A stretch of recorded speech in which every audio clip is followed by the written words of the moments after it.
1. The mirror of truth. Have you ever caught your reflection and felt like you're finally seeing yourself? Not the you that was shattered, not the one faking it for the world, but the raw, real you. That moment, that quiet, holy pause between the storm and the stillness, that's where healing starts. Not in the chaos, not in the crowd's cheers, not in someone else's approval. Healing begins in the hush, in the soft murmurs of your soul that once hid in fear. We often think healing means wiping away what hurt us. But healing through integration? That's a whole different path. It's not about erasing scars, it's about holding them close. 2. Scars that speak wisdom. Integration doesn't cover up the marks, it honors them. Your pain stops screaming and starts whispering wisdom. Some days, you're caught between yesterday's shadows and tomorrow's light, feeling torn. But when you integrate, you're not battling your story anymore. You're carrying it with grace. You're becoming whole, not because the world's perfect, but because you've found peace within. Wondering if you're truly healing? Listen up. There are signs, powerful, soul-shaking signs, that you're rising. You're not who you used to be, and that's your strength. 3. Unmasking the wounds. There was a time you did everything to hide your pain. You smiled through tears, laughed when your heart was crumbling, nodded when you wanted to scream. You mastered masks so well, you almost fooled yourself. But real healing doesn't demand you conceal those scars, it begs you to reveal them. You've learned what hurt you doesn't define you. It's how you faced it, how you carried it. That's your power. You don't whisper about your struggles anymore. You stand tall. You speak bold, not from anger but from courage. You've stared your pain down and said, "You can't shame me." 4. Your story, your strength. There's something sacred when your story becomes your superpower. You stop fearing your past. You don't flinch when someone mentions it or shy away from the parts that felt too broken to share. Those moments weren't your end. They were your beginning. Every wound, every heartbreak, every betrayal didn't break you. They shaped you. They carved a depth in you that shallow hearts can't fathom. Your scars are armor now, not for pity, but to show the world what survival looks like. You've turned pain into purpose. That's a transformation no one can steal. 5. Redefining strength. You used to think strength meant acting like nothing ever hurt. You thought keeping it together meant staying silent, never letting them see you crack. But now you know real strength is being raw. It's standing up and saying, "Yeah, I've been hurt. Yeah, I've fallen. But I got up." And each time you rose, you carried more fire, more truth, more grace. You don't shy away when someone brings up what you tried to bury. You've done the work. You've walked into your soul's darkest corners and lit them up. You didn't run. You held those parts, loved them back to life. 6. A voice for the silent. That's healing. You don't share your story for applause anymore. You share it because someone out there is drowning in the silence that almost took you. If your words can be their lifeline, if your voice can remind them they're not alone, that matters. Honoring your wounds isn't reliving the pain, it's revealing the strength you found in the wreckage. Even if your voice trembles, even if the memories sting, you speak. Hiding doesn't serve you anymore. Silence doesn't shield you. Truth is your medicine now. 7. Scars as proof of growth. There's a moment when your scars stop feeling like shame and start feeling like proof. You stop wishing life had been different because you realize those cracks let your light shine through. If you hadn't been left, you wouldn't have learned to hold yourself.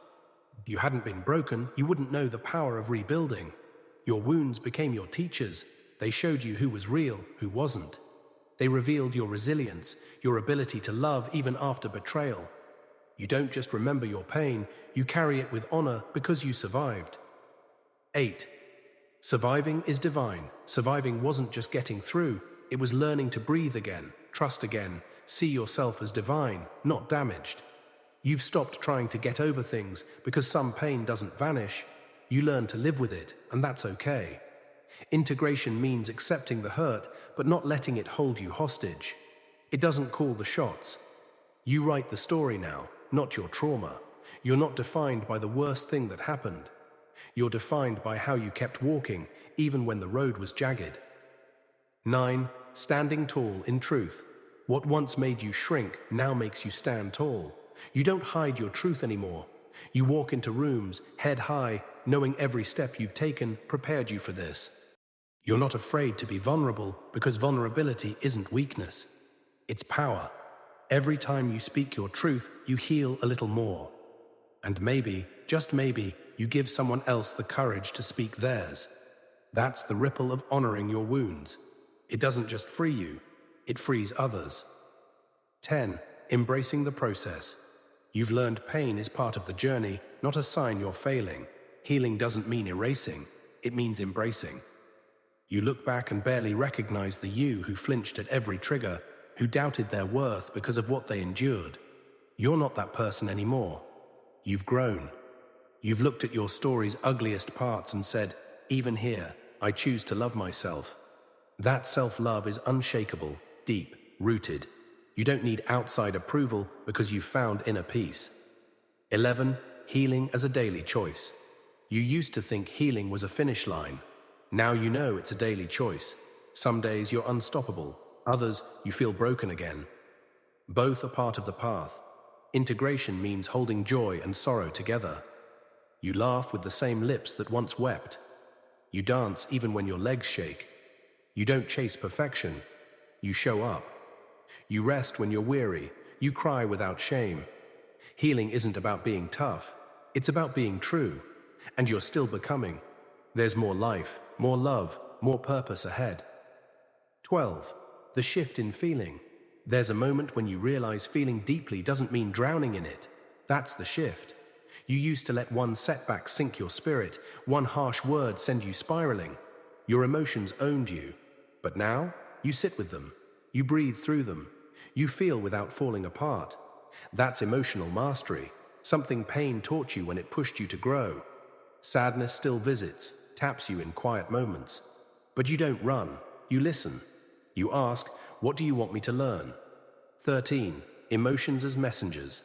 You hold space for your grief, your anger, your fear, but you don't let them drive. You've learned emotions are messengers, not enemies. You stopped saying, I am angry, and started saying, I feel anger. You separated your identity from the feeling, and that space brought freedom. Once you couldn't trust yourself with your emotions. You'd lash out, shut down, sabotage. You thought feeling deeply made you weak. But now you know sensitivity is a gift. It just needs a guide, and you've become that guide. 14. The strength of pause. Now you pause before reacting. You give your heart silence before speaking from pain. You sit in discomfort without letting it poison your peace. You don't numb or explode. You reflect. That's a strength most never reach. Tears still come, memories still hit, but you let them flow.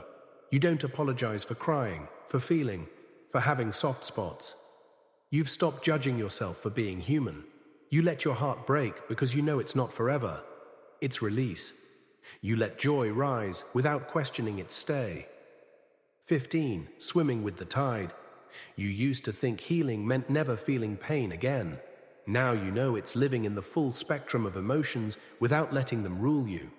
You walk beside your feelings, treat them like guests. They knock, you open the door, let them speak, then let them go. That emotional fluency took work. Breakdowns, journaling, prayers, sleepless nights. But it taught you emotions aren't beasts to fear. They're parts of you calling you home. Others might not see how you've changed. They expect the old you, the one who crumbled under pressure. But you're different now. 16. Protecting your peace. When someone disrespects you, you don't lose your calm trying to prove your worth. You walk away. You've learned your emotional stability isn't owed to anyone. Peace is your baseline, and chaos doesn't get an invite. Triggers still whisper, old wounds still hum, but you catch them.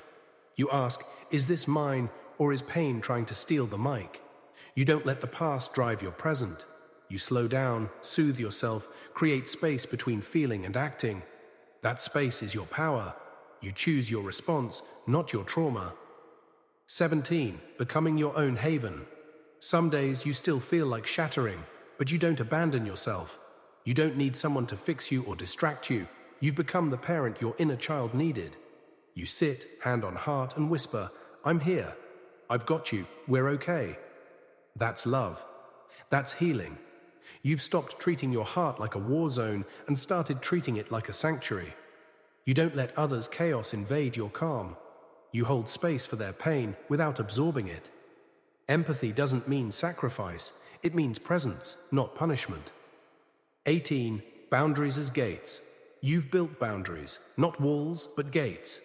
You open them wisely, protect your peace fiercely. Your emotions are sacred, and not everyone gets access. You used to think strength meant feeling nothing, toughening up, burying it deep. But now strength is feeling everything and still showing up. It's crying and moving forward, raging without turning cruel, grieving without freezing. Vulnerability isn't weakness, it's your superpower. Nobody can weaponize your emotions anymore. You've taken back your power. 19. The freedom of feeling. The strongest people feel it all and still choose love. That's who you're becoming. You don't numb or run. You stand, breathe, let emotions rise and fall like waves. You don't need to control how you feel. You coexist with it. You walk with sadness like a friend, laugh with joy like a kid. You let life flow through you without fear. That's not just healing, it's freedom. Emotions aren't here to hurt you, they're here to teach you. Anger guards your boundaries, sadness reveals your love, fear asks for safety. You listen now, you honor them. 20. A lighthouse in the storm. You're emotionally fluent in a world that flees from feelings. You're a lighthouse, steady, radiant. Even as pain sneaks in, you're not afraid. You've built a home where emotions pass through without breaking the walls.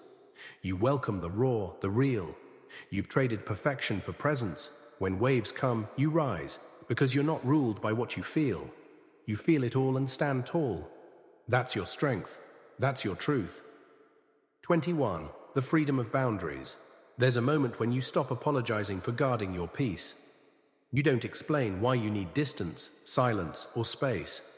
That realization feels like freedom. You used to let people overstay in your life, scared saying no made you selfish. You let them cross lines, drain you, take your kindness for granted. But now, you know boundaries aren't walls, they're doors you control. Not everyone gets a key. Peace is costly. You paid for it with tears, sleepless nights, and a version of you that always put others first. 22. The weight of guilt. You used to feel guilty for needing space, for not answering right away, for saying, "I can't." That guilt was heavy, like you owed the world your availability. You burned out keeping others warm, sacrificing your health to avoid their discomfort. But healing taught you, real love respects your boundaries. It doesn't guilt you into giving up your peace. You've tasted that peace now, and you won't settle for less. You don't shrink your needs to fit others' comfort anymore. Kindness without boundaries is self-betrayal. 23. The power of no. There's sacred power in no. You used to fear it, thinking it'd burn bridges. You stretched yourself thin, said yes when you meant no, took on what wasn't yours. Every guilty yes was a no to yourself. Now you say no with a steady heart, no flinching, no over-explaining. It's your right, your responsibility. If your boundaries push people away, let them go. The ones meant for you won't demand you exhaust yourself to be loved. Healing taught you not everyone deserves your table, your thoughts, your heart. Choosing yourself. You watch how people react to your boundaries, it shows how they value you. When they guilt trip or punish you for protecting your peace, you don't argue. You walk away, quietly, strongly. Guilt still creeps in sometimes, whispering you're too harsh. But you remind yourself, boundaries aren't unkind, they're conscious. You've stopped abandoning yourself to be liked, stopped confusing being needed with being loved. It hurts to disappoint others, but it hurts more to disappoint yourself. You stay grounded because betraying yourself costs too much. 25. A quiet confidence. There's a quiet confidence in honoring your boundaries. You don't yell or defend, your peace speaks. You don't beg to be understood or over-explain. You trust your intuition, listen to your body, walk away from what feels wrong without needing everyone's approval. That alignment radiates, it shields you from emotional predators, from those who feed on your people-pleasing. Your healing lives in choosing yourself over and over without guilt. People may guilt you for changing, for not tolerating what you once did. That's their burden, not yours. 26. Sacred silence. Sometimes boundaries mean silence, not petty, but sacred. It's a declaration that your energy isn't a revolving door for chaos.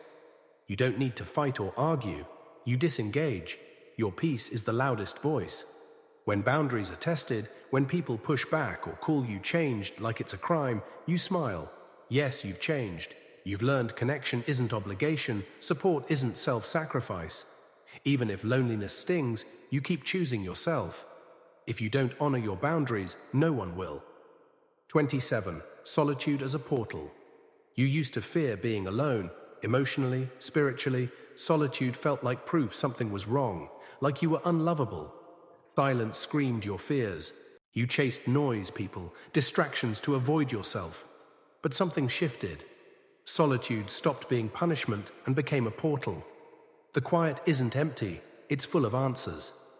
Your soul gets loud, whispering needs, pain, truth you ignored.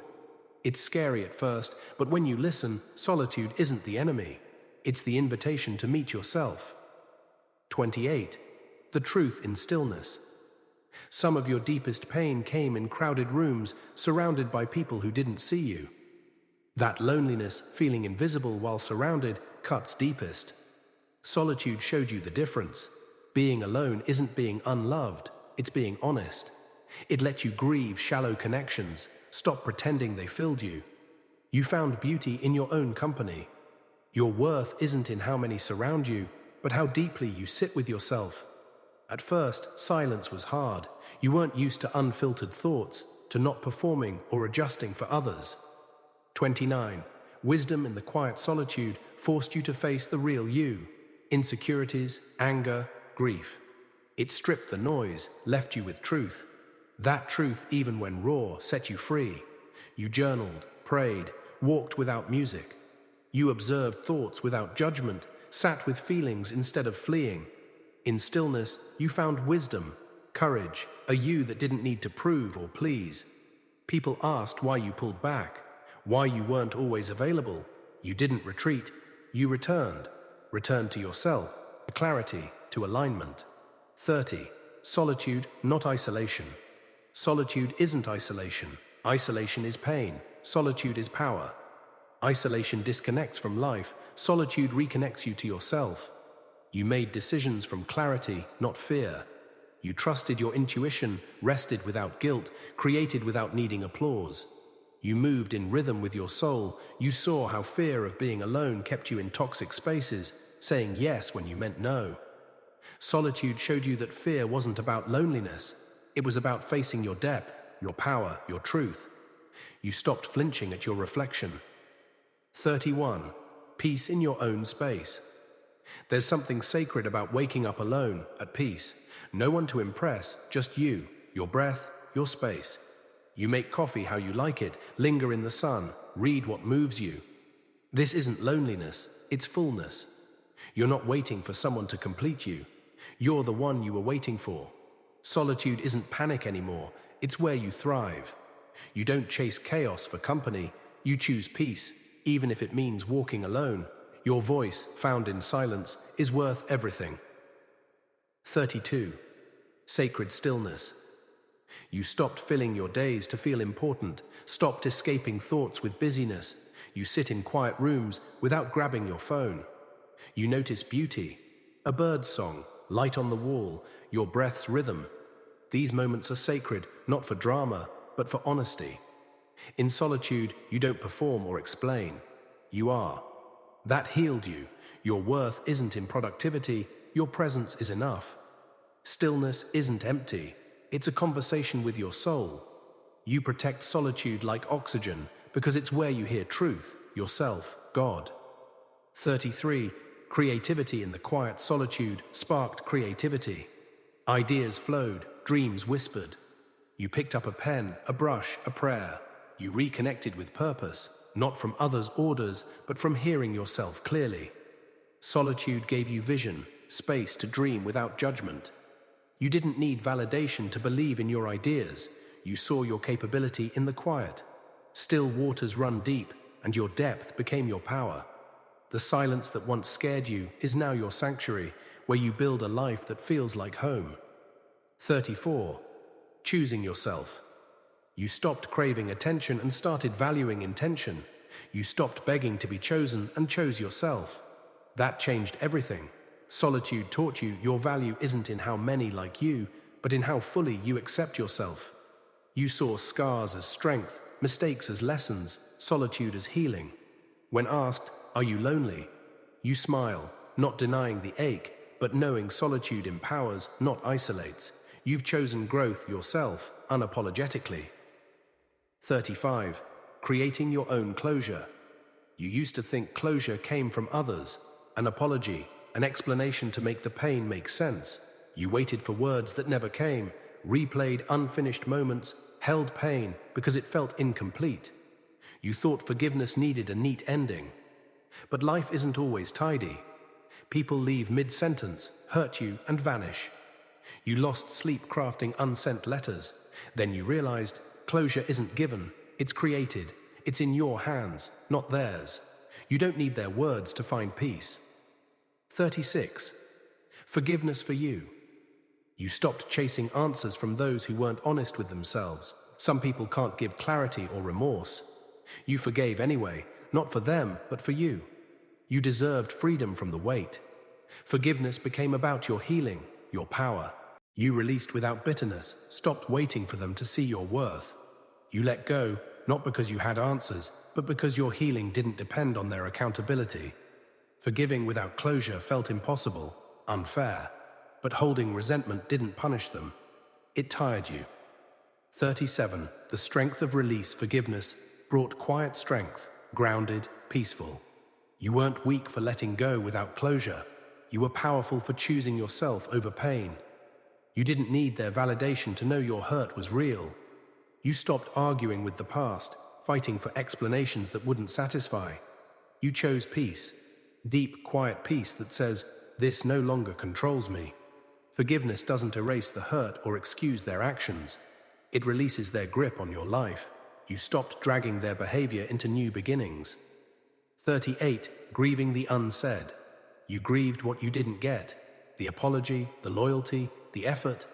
You accepted some will never see their damage, rewriting history to play victim. It stings, but that's where forgiveness starts, in that ache, where you stop waiting for justice and create peace. You stopped chasing why or what you could have done differently. You grew past revenge, past hoping they'd change. Your value isn't tied to their recognition. You don't need every puzzle piece to move on. You just need to honor your hurt and heal it. 39. Emotional maturity. Saying "I release you" without closure takes maturity, strength. It's quiet, invisible work that frees your soul. You stopped bleeding for those who abandoned you, stopped watering relationships that drained you. You stopped betraying yourself to keep broken things whole. You see patterns now, unanswered texts, missing explanations, as invitations to choose peace over pain.